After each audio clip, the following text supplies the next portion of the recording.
हरिया जंगल से लकड़ी काटने का काम करता है। हरिया एक लकड़हारा है जो कि सेठ करोड़ी मल के पास काम करता है। करोड़ी मल जो कि एक लालची आदमी है जिसमें इंसानियत नाम की कोई भी चीज नहीं है। एक रोज जब हरिया लकड़ी काटते काटते थक जाता है तो सोचता है क्यों ना कुछ समय मैं आराम कर लूं, फिर से लकड़ी काटने का काम शुरू कर दूंगा। इतने में वहाँ पर सेठ करोड़ी मल आ जाता है। हरिया को आराम करता देख उसे बहुत ही गुस्सा आता है। आते ही वो हरिया पर भड़क जाता है, कहने लगता है मैं तुम्हें पैसे लकड़ियाँ काटने के देता हूँ, ना कि यहाँ पर आराम फरमाने के। ये सुनकर हरिया कहता है अरे मालिक, मैं सुबह से ईमानदारी से काम कर रहा हूँ, अगर 2 पल मैंने आराम कर लिया तो इसमें क्या बुरा है। वैसे भी मैं भी एक इंसान हूँ, थक जाता हूँ। ये सुनकर करोड़ी मल हरिया से कहता है अच्छा, अगर तुमको इतनी थकान लगती है तो तुम काम छोड़ क्यों नहीं देते। हरिया भी कहता है अरे मालिक, अगर आपको ऐसा लगता है कि मैं काम चोरी करता हूँ तो आप मुझे काम ठेके पर दे दीजिए, मैं काम पूरा करके दूंगा। चाहे मैं दिन में काम करूं, फिर चाहे मैं रात में काम करूं, आपको आपका काम पूरा मिलेगा। ये बात सुनकर करोड़ी मल समझ जाता है कि इसमें तो उसका घाटा है, क्यों ना हरिया की मजबूरी का फायदा उठाकर और उसमें दबाव बनाकर उससे दिहाड़ी पर ही काम कराया जाए। और फिर करोड़ी मल हरिया से कहता है देखो हरिया, जैसे चल रहा है वैसे चलने दो, अगर तुम्हें कोई दिक्कत है तो तुम काम छोड़ सकते हो। ये सुनकर हरिया सोचने लगता है मुझे गांव में कोई और काम नहीं देता, मुझे मजबूरी में इसी सेठ के पास काम करना होगा। और फिर शाम को घर वापस आते समय हरिया यही सोचता है न जाने मुझे कब तक ये अपमान का घुट पीना होगा इस सेठ के पास, न जाने मुझे और कितने दिन यूं ही अपमानित होकर काम करना पड़ेगा।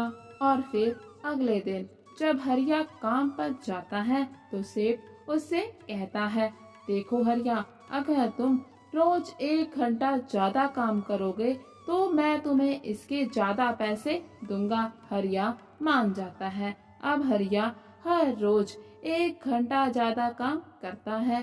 ऐसे ही करते करते पूरा 1 महीना बीत जाता है। 1 महीने के बाद जब हरिया की पगार का दिन आता है तो सेठ उसको ज्यादा पैसे देने से मना कर देता है। बहुत बहस करने के बाद भी सेठ हरिया की पगार देने से मना कर देता है, जिससे दुखी होकर हरिया घर की तरफ लौटते समय एक पेड़ के नीचे बैठकर रोने लग जाता है। तभी वहाँ पर एक बूढ़ी औरत आती है। वो हरिया को देखकर पूछती है बेटा क्या हुआ।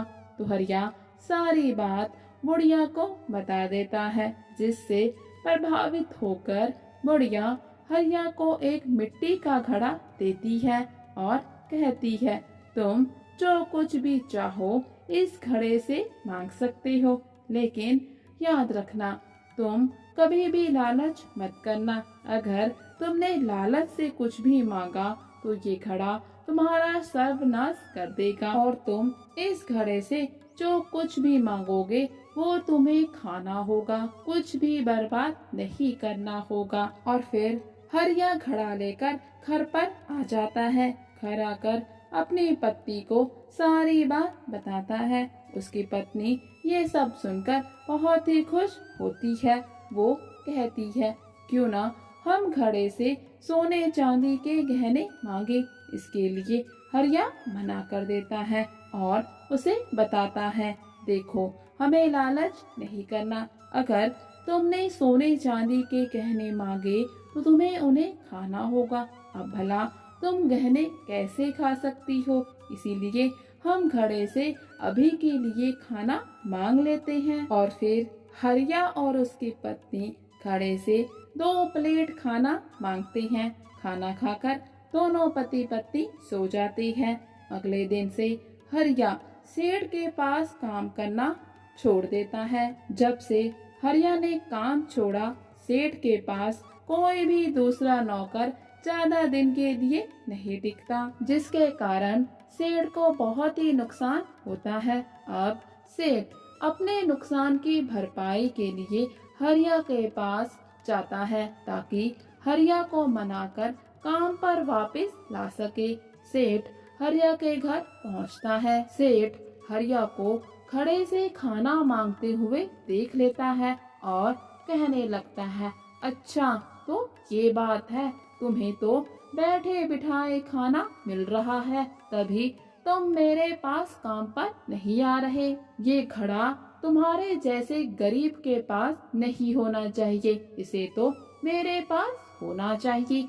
ये कहकर सेठ घड़े को अपनी तरफ ले लेता है और कहता है, अगर तुम दोनों ने इस घड़े का जिक्र गांव में किसी से भी किया तो याद रखना, अच्छा नहीं होगा। तुम दोनों जानते हो कि मैं क्या कर सकता हूँ और क्या नहीं। हरिया सेठ को बताता है, देखिए सेठ जी, लालच में आकर आप इस घड़े से कुछ भी ऐसा वैसा नहीं मांग सकते, क्योंकि आप इस घड़े से जो भी मांगेंगे आपको उसे खाना होगा।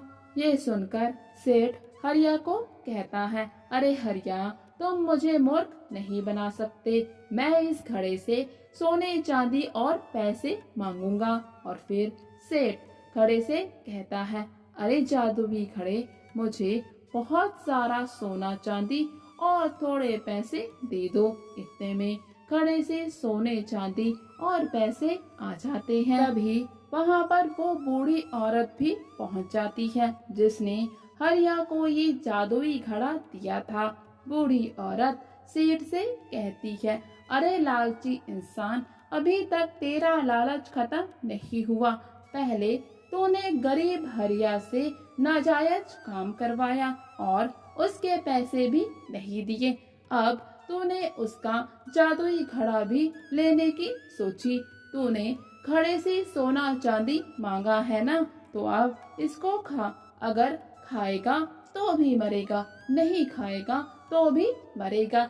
यही तेरे कर्मों की सजा है। तूने जीवन भर लालच किया, जीवन भर गरीब आदमी से जरूरत से ज्यादा मजदूरी करवाई और उनके पैसे भी नहीं दिए। तेरे जैसे इंसान के साथ तो इससे भी बुरा होना चाहिए। आज तुझे तेरे लालच का फल इस तरह से मिला है कि तेरा ही लालच, तेरा ही पैसा, तेरी ही इच्छा कि तेरे पास बहुत ज्यादा सोना चांदी हो, तेरी ही जान का दुश्मन बन गया। अब इस सोने चांदी को तुझे खाना ही होगा।